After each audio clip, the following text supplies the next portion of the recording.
വായിച്ച ഭാഗത്ത് 21 വാക്യം ഭാഗം മുഴുവൻ വായിച്ചല്ലാണ്ട് മുഴുവൻ വായിക്കുന്നില്ല. 21 വാക്യം വായിക്കുന്നു. അതിന്റെ യജമാനൻ നമ്മളിൽ വിശ്വസ്തനുമായ ദാസനെ, നീ അല്പത്തിൽ വിശ്വസ്തരായാലും നിന്നെ ഞാൻ അധികത്തിന് വിചാരകനാക്കും, നിന്റെ യജമാനന്റെ സന്തോഷത്തിലേക്ക് പ്രവേശിക്കുക എന്ന് പറഞ്ഞു. നമുക്ക് പ്രാർത്ഥിക്കാം. എന്റെ ദൈവീയ സമയത്താവേ ദർശനത്തിലേക്ക് ഇടയിൽ അടുത്ത് വരുന്നു.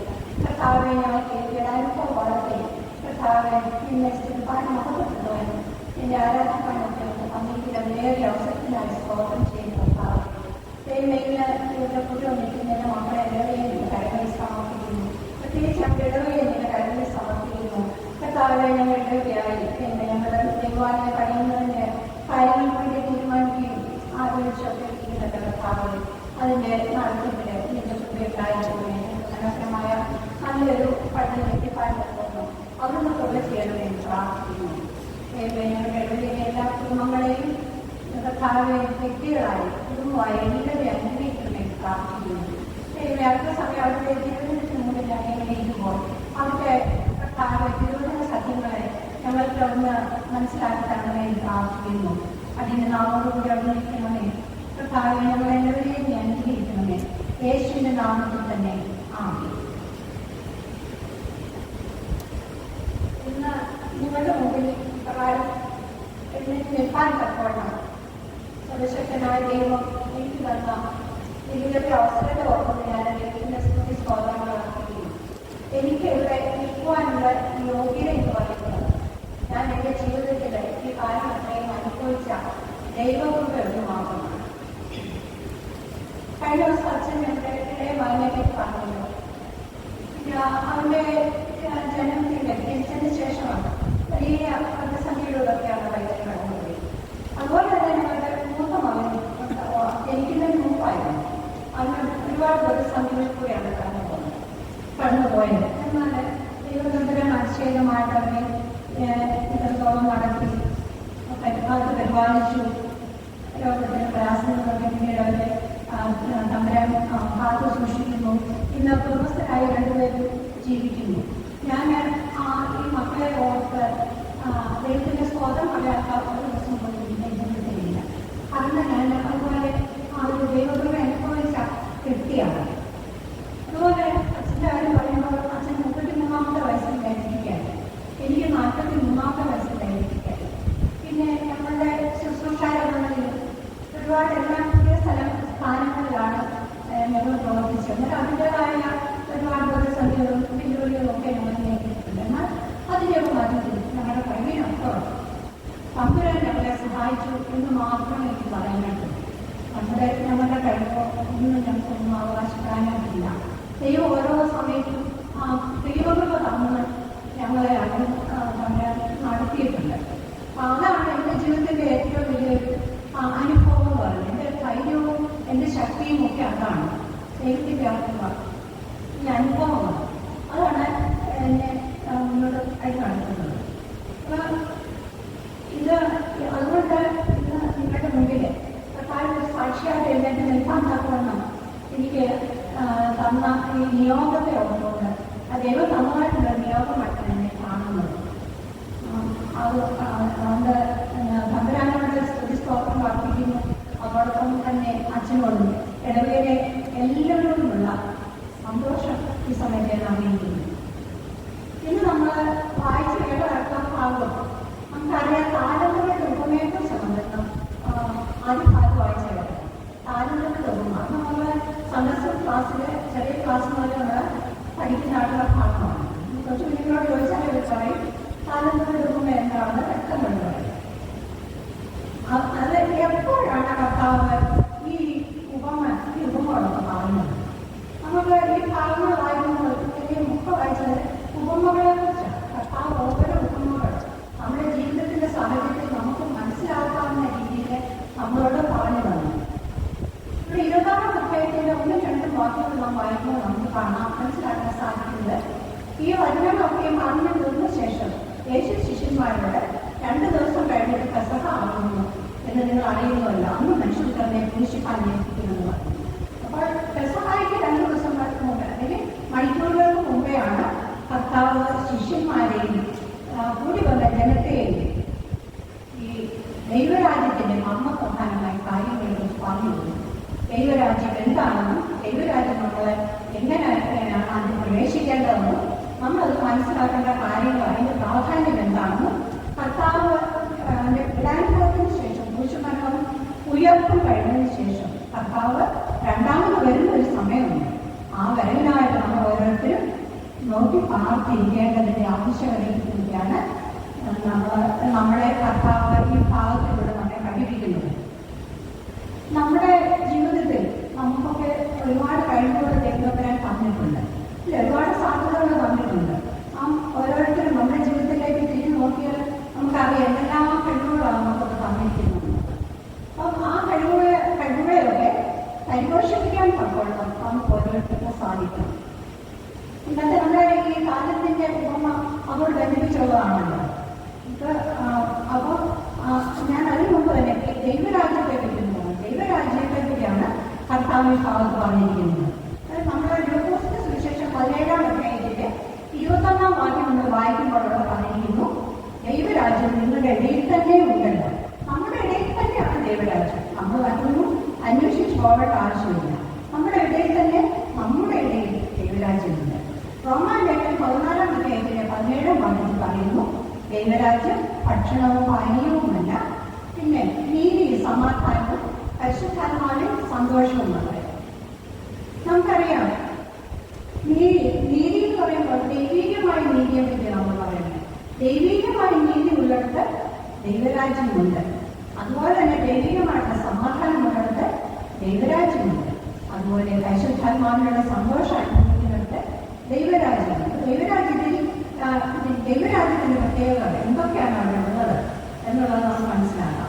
നമുക്കെന്നാൽ നമ്മുടെ ചുറ്റുപാടുകളിലേക്ക് നമുക്ക് നോക്കുമ്പോൾ നമുക്കറിയാം, നീതി നിഷേധിക്കപ്പെട്ട ഒരു സമൂഹത്തില്, അതുപോലെ തന്നെ സമാധാനം ഇല്ലാതെ ഇരിക്കുന്നതാണ്. നമുക്ക് എവിടെ നോക്കിയാലും അക്രമങ്ങളും പ്രക്ഷോഭങ്ങളും ബുദ്ധിമുട്ടുകളാണ് നടക്കുന്നത്. അങ്ങനെയുള്ള സമൂഹത്തിൽ അതുപോലെ തന്നെ പരിശുദ്ധാത്മാവിനുള്ള സന്തോഷം അനുഭവിക്കുന്ന ഇടങ്ങളുടെ ചുരുക്കമാണ്. അങ്ങനെയുള്ള ഒരു സമൂഹത്തിലാണ് നാം ഇന്ന് ജീവിക്കുന്നത്. എന്നാൽ അതിന്റെ മധ്യത്തിൽ നമുക്ക് എങ്ങനെ ദൈവിക നീതിയോടെ പ്രവർത്തിക്കാനും ദൈവിക സമാധാനത്തോടെ ജീവിക്കാനും ദൈവികം അല്ലെങ്കിൽ പരിശുദ്ധാത്മാവിന്റെ സന്തോഷം അനുഭവിച്ച് നമുക്ക് എപ്രകാരം ജീവിക്കാൻ നിൽക്കുമെന്നുള്ളതാണ് കർത്താവ് ശിഷ്യന്മാരെ പഠിപ്പിച്ചത്. അപ്പൊ ഈ മത്തായിയുടെ സുവിശേഷം 25-ാം അധ്യായത്തിൽ 1 മുതൽ 13 വരെ വാക്യങ്ങൾ നാം വായിക്കുമ്പോൾ അവിടെ പറഞ്ഞിരിക്കുന്നത് സ്വർഗരാജ്യം എന്നത് സ്വർഗരാജ്യവും ദൈവരാജ്യവും ഒന്നാണ്. ദൈവരാജ്യം എന്ന് പറഞ്ഞാൽ ദൈവത്തിന്റെ ഭരണം നടക്കുന്നതാണ്. മത്തായിയുടെ സുവിശേഷത്തിലെല്ലാം ദൈവരാജ്യത്തിലേക്ക് സ്വർഗരാജ്യം നമ്മൾ കാണുന്നുണ്ട്. ദൈവരാജ്യം സ്വർഗരാജ്യം ഒന്നാണ്. ഇപ്പൊ ഈ ദൈവരാജ്യത്തിൽ എങ്ങനെയാണ്, അല്ലെങ്കിൽ അതില് ഉള്ള ആളുകൾ അതിനുവേണ്ടി കാക്ഷിക്കുന്നതായിട്ടുള്ള നാം ഓരോരുത്തരും മറ്റൊരു കൂട്ടരെ മാറ്റി നിർത്തി പറയല്ല, നമ്മുടെ കാര്യങ്ങൾ അന്ന് ശിഷ്യന്മാരോടും മറ്റു ജനങ്ങളോടും പറഞ്ഞിട്ടുള്ള കാര്യങ്ങൾ ഇന്നും നമ്മളെ സംബന്ധിച്ച് ഇന്ന് അന്വേഷണമാണ്. കാരണം നമ്മൾ കർത്താവിനോടൊപ്പം ജീവിക്കാൻ ആഗ്രഹിക്കുന്നവരാണ്. അതുപോലെ തന്നെ കർത്താവിന്റെ മഹത്വ പ്രത്യക്ഷതയ്ക്കായിട്ട് കാത്തിരിക്കുന്നവരാണെന്ന് നമ്മൾ അവകാശപ്പെടുന്നവരുമാണ്. എന്നാൽ നാം എപ്രകാരം നമുക്ക് നമ്മുടെ ജീവിതത്തെ ക്രമീകരിക്കാൻ പറ്റുമെന്നതാണ് ഇവിടെ പറഞ്ഞിരിക്കുന്നത്. 1 മുതൽ ഈ അധ്യായത്തിൽ തന്നെ 1 മുതൽ 13 വരെയുള്ള വാക്യങ്ങളുടെ ഉപമ കർത്താവ് ആദ്യം പറയുന്നു. ആ ഉപമ നമുക്കെല്ലാം പരിചയമുള്ളതാണ്. 10 കന്യകമാരുടെ ഉപമയാണ്. അത് നമുക്കെല്ലാം പരിചയമാണ്. 10 കന്യകമാര്. കാരണം സ്വർഗരാജ്യം ഇവിടെ പറഞ്ഞിരിക്കുന്നത് സ്വർഗരാജ്യം എന്നത് മണവാളനെ എതിരേൽക്കാൻ വിളക്കെടുത്ത് പുറപ്പെട്ട 10 കന്യകമാരോട് ഒന്നിച്ചിരിക്കുന്നതാണ്. അപ്പോൾ അതില് 5 പേർ ബുദ്ധിയുള്ളവരായിരുന്നു, 5 കന്യകമാര് ബുദ്ധിയില്ലാത്തവരായിരുന്നു. അവരെന്ത് ചെയ്തു? ബുദ്ധിയുള്ളവരെ വിളക്കെടുത്തപ്പോൾ എണ്ണയും കൂടെ കഴിയും. എന്നാൽ ബുദ്ധിയില്ലാത്തവർ എന്ത് ചെയ്തു? അവര് വിളക്കെടുത്തോളം പോയി. അവര് എണ്ണ കഴിക്കില്ല, എണ്ണയുടെ കാര്യം ഓർത്തില്ല. അതുകൊണ്ട് പിന്നെ നമ്മള് ആ ഭാഗത്ത് വായിക്കുന്നത് മണവാളൻ വന്നു. അർദ്ധരാത്രിയിൽ മണവാളൻ വന്നു, വലിയ കാർപ്പനാഥൻ കേട്ടു. അപ്പോൾ അവിടെ എല്ലാവരും കൂടെ മണവാളിനെ സ്വീകരിക്കാൻ ഓടുകയാണ്. എന്നാൽ ഈ ബുദ്ധിയുള്ളവരെന്ത് ചെയ്തു? അവരുടെ വിളക്കിൽ എണ്ണയുണ്ട്, അവർ പെട്ടെന്ന് കത്തിച്ച് മണവാളിനെ സ്വീകരിക്കാൻ ബുദ്ധിയില്ലാത്തവരെന്ത് ചെയ്തു? അവരുടെ വിളക്കം എടുത്തു. അപ്പോൾ അവർ അവർ പറഞ്ഞു ഇനിയിപ്പോൾ തരാൻ സമയമില്ല, കാരണം ഇനിയിപ്പോൾ നിങ്ങൾക്ക് തന്നാൽ ഞങ്ങൾക്കും ഇല്ലാതാകും നിങ്ങൾക്കും ഇല്ലാതാകും, അത് നിങ്ങൾ വിൽക്കുന്നവരുടെ അടുത്ത് പോയി വാങ്ങിക്കൊള്ളാൻ പറഞ്ഞു. അവർ എന്ത് കഴിഞ്ഞ് വിൽക്കുന്നവരുടെ അടുത്ത് പോയി വാങ്ങാൻ പോയി. അവർ വാങ്ങാൻ പോയപ്പോൾ മണവാളൻ വന്നപ്പോൾ ഈ കഴിഞ്ഞിരുന്ന കന്യാകുമാരിൻ്റെ അവർ മണവാളനോടുകൂടെ ആ പ്രവേശിച്ചു. മറ്റുള്ളവർ കിടന്ന് പറയുന്നതൊക്കെ കൂട്ടിയിട്ടും അത് തോന്നില്ല. അപ്പം യജമാനൻ പറഞ്ഞു, ഞാൻ ഇവിടെ മണവാളൻ പറഞ്ഞു, ഞാൻ ഇവിടെ അറിയുന്നില്ല. ഇത് ഈ ഉപമ നമ്മളെ എന്താ ഓർമ്മിക്കുന്നത്?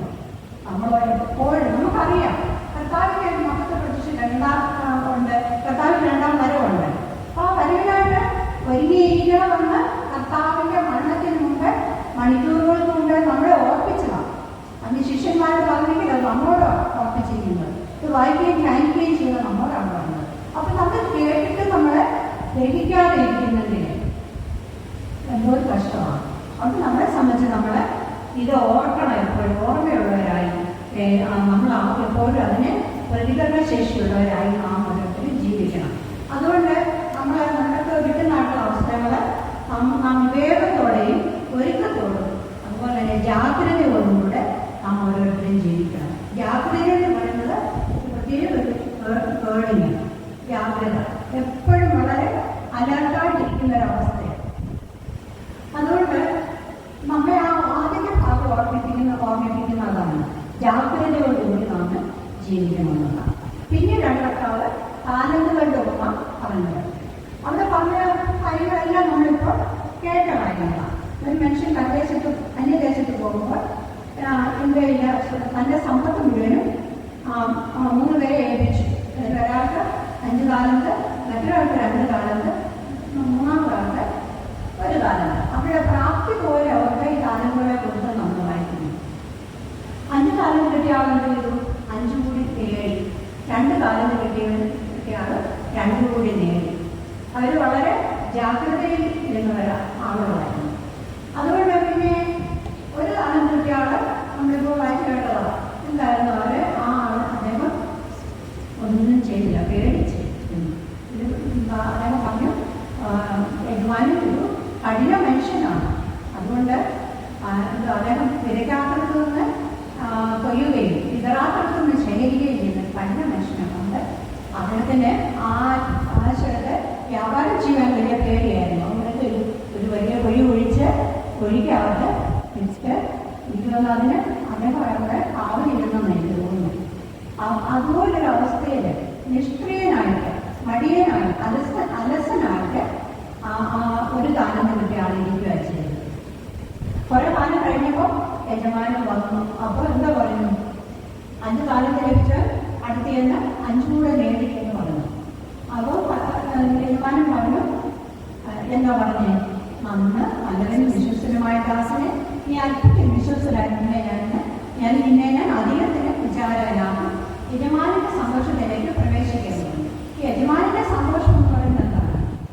സ്വർഗീയമായിട്ടുള്ള സന്തോഷം അല്ലെ? സ്വർഗത്തിന്റെ ഒരു ഭാഗമാക്കി തീർക്കുകയാണ് ചെയ്യുന്നത്. അതുപോലെ 2 കാലം ലഭിച്ചത് അത് തന്നെ പറഞ്ഞു. ഞാൻ യജമാനെ എന്നെ 2 കാലം ലഭിച്ച് ഞാൻ 2 കൂടി നേടി. അന്നേരം അപ്പോഴും യജമാനൻ പറഞ്ഞു, അന്ന് നല്ലവനും വിശ്വസ്തനുമായ ദാസന് ഞാൻ അല്പത്തിൽ വിശ്വസ്തനാകും, നിന്നെ ഞാൻ അല്പത്തിൽ വിചാരകനാകും. യജമാനന്റെ സന്തോഷത്തിലേക്ക് പ്രവേശിക്കുകയെന്ന് പറഞ്ഞു. 1 കാലം ലഭിച്ച ആൾ അടുത്ത് എന്താ പറഞ്ഞേ? യജമാനെ 1 കാലം തന്നെ എന്നെ ഏൽപ്പിച്ചത്, എന്നാൽ നീ ഒരു കഠിന മനുഷ്യനാണ് എന്ന് ഞാൻ അറിഞ്ഞു.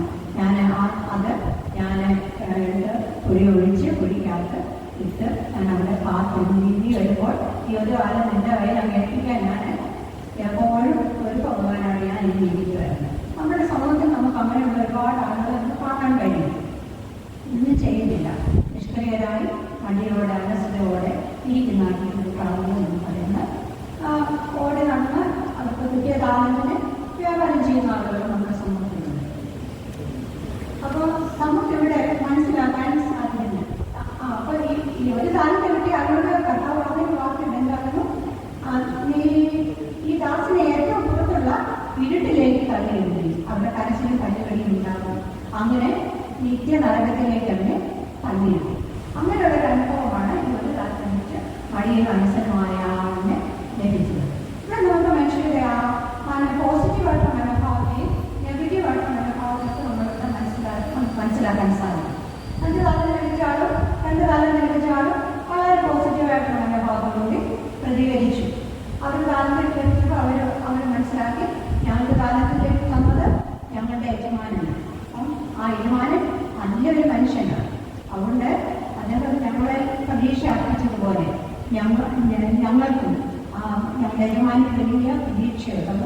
ഞങ്ങളുടെ സമയം മുഴുവൻ ആ കാര്യത്തിന് വേണ്ടി ഞങ്ങൾക്ക് തന്ന കാലങ്ങൾ കൂടുതലായി വ്യാപാരം ചെയ്യുവാൻ ഞങ്ങൾ അതിനുവേണ്ടി പരിശ്രമിക്കുന്നുള്ള നിശ്ചയത്തോടുകൂടി വളരെ പ്രവർത്തിച്ചു.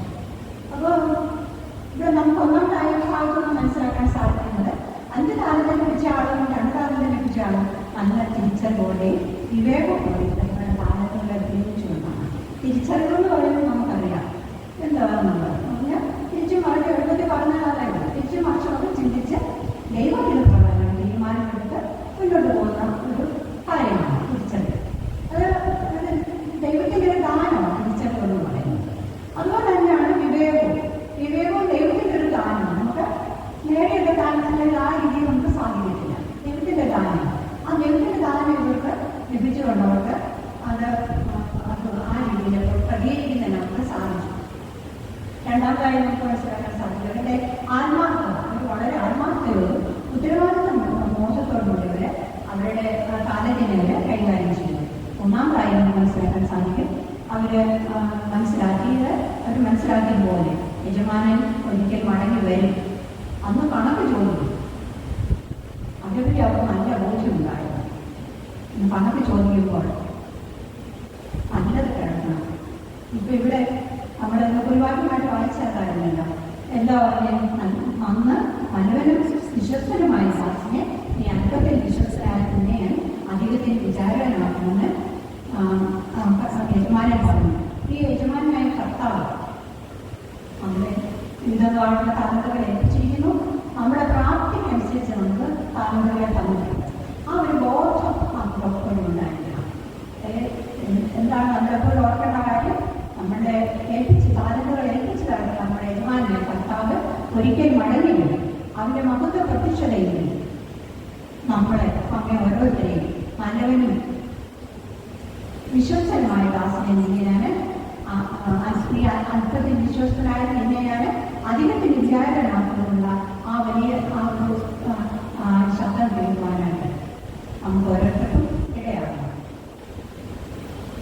അതുകൊണ്ട് ആ ഒരു താലന്ത് ലഭിച്ചിട്ടുള്ള അതിനെ വിളിച്ചത് ദുഷ്ടനും മടിയനുമായ ദാസനെയാണ്. ഇത് നമുക്ക് ഇതിന് ശേഷം ഇവിടെ പറഞ്ഞിരിക്കുന്നതായിട്ടുള്ള കാര്യങ്ങൾ. കാരണം സുവിശേഷം 25-ാം അധ്യായത്തിലെ 35-36 വാക്യങ്ങളെ പറഞ്ഞിട്ടുണ്ട്. കർത്താവ് നമ്മളെ ഈ താലന്തുകളൊക്കെ ഏൽപ്പിച്ച് നാം ഏത് രീതിയിൽ പ്രവർത്തിക്കണമെന്നാണ് കർത്താവ് ആഗ്രഹിക്കുന്നത്. അതെന്ന് നമ്മളെ ഏതെങ്കിലും കാലത്ത് വായിച്ചു കേട്ടത്. ഞാൻ ഒത്തിരി അളവിനൊന്നും വേണ്ടി പറയുന്നില്ല. അവിടെ പറഞ്ഞിരിക്കുന്നത് എന്താ?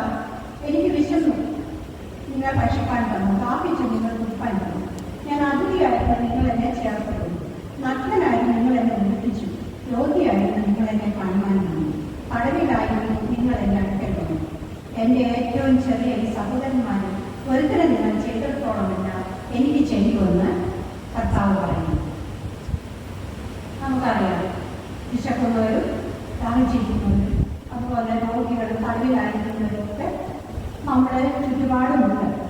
എന്നാൽ അവരെയൊക്കെ കാണാനോ നമ്മൾ അവരുടെ വേദനയിലൊന്ന് പങ്കുകാരാകാനോ ഒന്നും നമുക്ക് സാധാരണ സമയമില്ല. അതിന് അല്ലെങ്കിൽ സമയം എടുക്കുന്നവരുണ്ട്.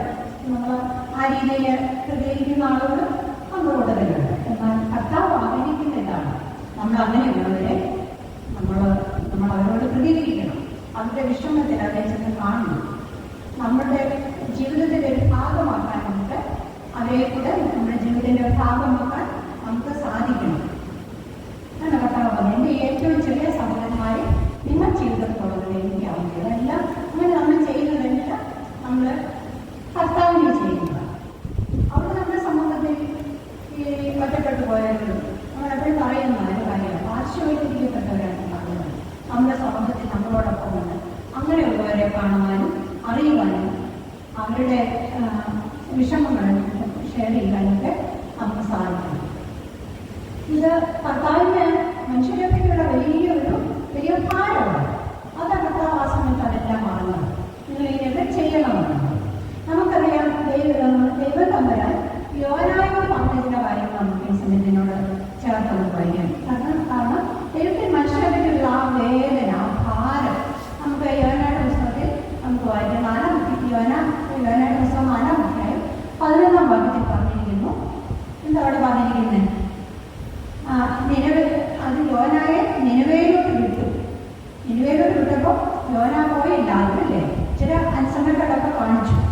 താർശീശിലേക്ക് പോയി. പിന്നെ വീണ്ടും ദൈവം യോനായെ നിനവയിലേക്ക് അയക്കുന്നു. അപ്പം ആ ദൈവത്തിൻ്റെ വലിയ ഭാരമാണ് പറയുന്നത് യോനായോട്. അവിടെയുള്ള ആളുകൾ ഇടംകൈയും വലംകൈയും അറിയാത്ത 1,00,000 ചിലവാനും ആളുകളാണ് വന്നത്. എനിക്ക് അവരെപ്പറ്റി ഭയങ്കരമായിട്ടുള്ള ഭാരമാണ്. അവരുടെ ദുഷ്ടതയിൽ ജീവിക്കുകയാണ്. എന്നാൽ അവർക്കൊരു മാനസാന്തരം ഉണ്ടാകണം. അതുകൊണ്ട് നീ ചെന്ന് അവരോട് പ്രസംഗിക്കണം, ദൈവത്തെക്കുറിച്ച് പറഞ്ഞു കൊടുക്കണം. എന്നിട്ട് അവരെ മാനസാന്തരത്തിൻ്റെ അനുഭവത്തിലേക്ക് വരെ കൊണ്ടുവരണമെന്നാണ് യോനായോട് ദൈവം പറഞ്ഞത്. അപ്പം യോന പിന്നീട് അതനുസരിച്ച് നമ്മൾ വായിക്കും. ഞാൻ ഇതിനോട് ചേർന്ന് ചിന്തിച്ചപ്പോൾ ഞാൻ ഓർത്ത കാര്യം ഞാനത് പറഞ്ഞതേ ഉള്ളൂ. അപ്പോൾ ഇന്ന് നാം ജീവിക്കുന്ന ഈ ചുറ്റുപാടുകൾ നമുക്കറിയാം. നമ്മുടെ സഭയായിട്ട് തന്നെ ചെയ്യുന്നതായിട്ടുള്ള മിഷൻ പ്രവർത്തനങ്ങൾ, പല മിഷൻ കേന്ദ്രങ്ങളുണ്ട്. നമുക്ക് മിഷൻ കേന്ദ്രങ്ങളുണ്ട്. നമുക്കറിയാം നരസാപുര മിഷൻ നമ്മുടെ ഭദ്രാസനത്തിൻ്റെ കീഴിൽ പ്രവർത്തിക്കുന്നു. നരസാപുര മിഷനിൽ എങ്ങനെയാണ് അവരും ഇടംകൈയും വലകൈയും അറിയാതെ എട്ടുപൊട്ട് ചെയ്യാതെ മനുഷ്യരാണ്. എന്നാൽ അവരുടെ മധ്യത്തിൽ നമ്മുടെ തിരുമേനിമാരുടെ നേതൃത്വത്തിൽ അച്ഛന്മാരും നമ്മുടെ സുശേഷകരും മറ്റു പ്രവർത്തകരും ഒക്കെ ചേർന്ന് അവരുടെ ഭാഷ പഠിച്ച് അവരോട് ഇടപെടുകയും അവരെ വിദ്യാഭ്യാസം ചെയ്യുകയും അതുപോലെ കർത്താവിനെയൊക്കെ കൊടുക്കുകയും സുവിശേഷം അവരോട് അറിയിക്കുക. അങ്ങനെ അവരെ നല്ല വെളിച്ചത്തിലേക്ക് നയിക്കാനാണ് നമ്മൾ ശ്രമിക്കുന്നത്. നമ്മൾ ചെയ്തുകൊണ്ടിരിക്കുന്ന വേല അതാണ്. നമുക്കറിയാം ഈ വർഷം ആരാധന കൺവെൻഷനിൽ മറ്റു ഭാഷക്കാരായിട്ടുള്ള ആളുകൾ ഒരുപാട് പേര് വന്നിട്ടുണ്ടായിരുന്നു. രാത്രിയിലത്തെ ഒരു യോഗം തന്നെ അവർക്ക് വേണ്ടിയാണ്, അവരുടെ ഭാഷയിലായിരുന്നു. അതുകൊണ്ട് നമ്മുടെ സഭയായിട്ട് അങ്ങനെ ആ ഒരു കർത്താവിൻ്റെ സുവിശേഷത്തിൻ്റെ സാക്ഷികളാകുമ്പോൾ നമുക്ക് സാധിക്കുന്നു എന്നുള്ളത് നമുക്കതൊരു ഒരു വലിയ നേട്ടം തന്നെയാണ്. പിന്നെ ഞാൻ ഈ സമയത്ത് ഒരാളിനെ കുറിച്ചുകൂടെ പറയണമെന്ന് ആഗ്രഹിക്കുന്നു. അത് ഐഡാസ് കടർ എന്ന് പറയുന്ന ആളാണ്. ഐഡാസ് കടർ എല്ലാം കേട്ടിട്ടുള്ള ഐഡാസ് കടർ. അത് വലിയൊരു ആശ്രമത്തിൻ്റെ ആദ്യകാല പ്രവർത്തകയാണ് ഐഡാസ് കടർ. അവരുടെ ജീവിതം എന്ന് പറയുന്നത് അവരുടെ അവർ അമേരിക്കയിൽ നിന്ന് വന്നവരാണ്. മിഷൻ പ്രവർത്തനത്തിന് ഇന്ത്യയിൽ വന്നവരാണ്. ഐഡയുടെ പിതാവ് ഒരു ഡോക്ടറാണ്. അപ്പോൾ ഈ ഡോക്ടറുടെ ശുശ്രൂഷയ്ക്കായിട്ട് വെല്ലുവിളിയുടെ പ്രദേശങ്ങളിൽ വന്ന ആ സമയത്ത് ഐഡ കൊച്ചുകുട്ടിയായിരുന്നു. അപ്പോൾ അവിടെയുള്ള അടുത്തവരായിട്ടുള്ള ആളുകൾ ഇതുവരെ ഒരു അർത്ഥമൊന്നും ഉള്ളവരല്ല. അവരുടെ ഇടയിലാണ് ആ ഡോക്ടർ പ്രവർത്തിച്ചത്. അപ്പോൾ ഐഡ ഈ കാര്യങ്ങളെല്ലാം മനസ്സിലാക്കി. അപ്പോൾ ഐഡ മനസ്സിലാക്കിയൊരു കാര്യം എന്താണെന്ന് വെച്ചാൽ അവിടെയുള്ള ആളുകൾ അവരെ വളരെ അന്ധവിശ്വാസങ്ങളിൽ കഴിയുന്നവരാണ്. അതുപോലെ തന്നെ ഗർഭിണികളായിട്ടുള്ള സ്ത്രീകൾ അവർക്ക് പുരുഷ ഡോക്ടറിനെ വരെ നോക്കണ്ട എന്ന് പറഞ്ഞ് അങ്ങനെ നിർബന്ധിപ്പിച്ചിട്ടുള്ള സ്ത്രീകളാണ് അവർ നിന്ന് ഉപേക്ഷിക്കുന്നത്. അതിന് ഫലമായിട്ട് അനേക സ്ത്രീകൾ മരിക്കുന്നതിനിടയിലായിരുന്നു. അതെല്ലാം ഐഡ ചെറിയ പ്രായത്തിൽ കാണുകയും മനസ്സിലാക്കുകയും ചെയ്തതിൻ്റെ ഫലമായിട്ട് ഐഡ എന്താ ചെയ്ത തിരിച്ചു പിന്നെ അവിടെ അമേരിക്കയിൽ പോയി ഡോക്ടർ വീട്ടിലോട്ട് നേടിയതിന് ശേഷം മടങ്ങി വന്ന് ഈ വെല്ലുവിളിയുടെ പ്രദേശങ്ങളിൽ പ്രവർത്തിക്കുകയാണ് ഉണ്ടായത്. നമ്മുടെ ഐഡയ്ക്ക് കൊടുക്കാനുള്ള താലന്തുകളൊന്നും ഇല്ല. ദൈവനാമ മഹത്വത്തിനായിട്ട് ഉപയോഗിക്കുവാനായിട്ട് ഐഡയ്ക്ക് സാധിച്ചു എന്നുള്ളത് വലിയൊരു കാര്യമാണ്. നമ്മളെ എപ്പോഴും അത് വെല്ലുവിളിക്കുന്നായിട്ടുള്ള ഒരു കാര്യമാണ്. ഇപ്പം ഇരിക്കുന്ന നമുക്ക് പ്രായമുള്ളവർക്കൊക്കെ നമ്മളൊക്കെ മനസ്സിലാക്കണം. നമ്മുടെ അടുത്ത തലമുറയെ ആ ഒരു ഇതിലേക്ക് ആ ഒരു സുവിശേഷത്തിൻ്റെ സാക്ഷികളാവാൻ പറ്റുന്നു. ഈ മിഷൻ പ്രവർത്തനങ്ങളിലെ ഭാഗവാക്കാവാൻ പറ്റും നമ്മുടെ കുഞ്ഞുങ്ങളെയൊക്കെ പറഞ്ഞു കൊടുക്കുന്നത് അത് നല്ലതാണ്.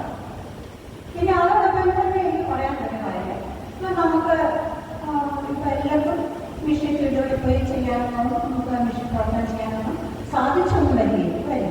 സാധിച്ചാൽ ഏറ്റവും വലിയ ശ്രേഷ്ഠമായിട്ടുള്ളൊരു കാര്യമാണ് ഞാൻ പറയുന്നത്.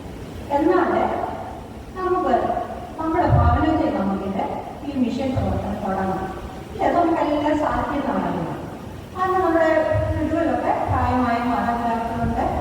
അവരെ അവഗണിക്കാതെ അവരെ സ്നേഹിച്ച് അവരുടെ സ്നേഹവും കരുതലും നമ്മുടെ ചെറിയ പ്രായത്തിൽ നമ്മളെ കരുതിനെ സ്നേഹിക്കുകയൊക്കെ ചെയ്ത ആളുകളാണ്. അവർക്ക് വയ്യാതായപ്പോൾ നമുക്ക് തിരിച്ചു അവരെ സ്നേഹിക്കാനും കരുതാനും അവരെ സംരക്ഷിക്കാനും ഒക്കെ സാധിക്കും. അതുപോലെ നമ്മുടെ കുഞ്ഞുങ്ങൾക്ക് നല്ലത് പറഞ്ഞു കൊടുക്കുവാനും അവരെ നന്മയിലേക്ക് കൊണ്ടുവരാൻ നമുക്ക് സാധിക്കും. അതുപോലെ നമ്മൾ ഭാര്യമാര് ഭർത്താക്കന്മാരോട് നല്ല സ്നേഹം സ്നേഹവും വിനയവും ആജ്ഞയൊക്കെ ഉള്ളവരായി ജീവിക്കുക. അവരുടെ ഭർത്താക്കന്മാരെന്നും ആരുമായ സ്വീകരിക്കുകയൊക്കെ ചെയ്യുന്ന നല്ല അനുഭവങ്ങളുണ്ട്. അത് നമ്മുടെ കുഞ്ഞുങ്ങളും കണ്ട് വളരേണ്ടതായിട്ടുള്ള കാര്യങ്ങളാണ്. അപ്പോൾ അങ്ങനെയൊക്കെ നമുക്ക് ചെയ്യാനായിട്ട് സാധിക്കുന്ന കാര്യങ്ങൾ ഞാൻ പറഞ്ഞ് അങ്ങനെയൊക്കെ നമ്മുടെ കാര്യങ്ങൾ നമുക്ക് തുടങ്ങാം. അതിന് നിങ്ങളെ അവർ വെല്ലുവിളിക്കട്ടെ എന്ന് ഞാൻ അപേക്ഷിക്കുന്നു. പിന്നെ ഇനിയിപ്പോൾ നമുക്ക് നാളെ നമുക്ക് സഹായിക്കും. അതുപോലെ തന്നെ കർത്താവ് നമുക്കായി നോക്കപ്പെട്ടു ക്രൂശിലൂടെ നമ്മൾ ഓരോരുത്തരെയും വീണ്ടെടുത്തു. അവൻ നമുക്ക് വേണ്ടി ഉയർത്തെഴുന്നേറ്റ് ജീവിക്കുന്നു. അവൻ്റെ മഹത്വം പരിശോധിക്കാതെ നമുക്ക് എല്ലാവർക്കും നമുക്ക് ഒരുങ്ങാം. അതിനായിട്ട് ദൈവം നമ്മെ ഓരോരുത്തരെയും സഹായിക്കട്ടെ എന്ന് പ്രാർത്ഥിച്ചുകൊണ്ട് എൻ്റെ വാക്കുകളെ